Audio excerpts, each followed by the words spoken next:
Incident report, notice to explain at saka notice of decision.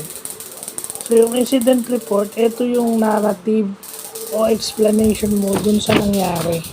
Bawa, may nasira, nag-away kayo nung mga kasamahan mo, yun yung inaano ng HR o ng visor.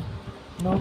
Pag sinabi mo namang notice to explain, pinagpapaliwanag kung bakit ganun yung bakit lagi kang late, bakit lagi kang dumadami absences mo, yung mga ganyan, no? Pinag-explain ka. Yun yung sa madaling sabi, yung minimemohan ka na. Okay? Yung notice of decision, yun yung ipinapaalam sa'yo kung ikaw ay suspendido ng ilang kung gaano katagal, ikaw ay may kalta sa sweldo, or ikaw yung nire-repriman ka lang na kapag ka inulit mo, pwede ka nang tanggalin. So yung mga ganyan.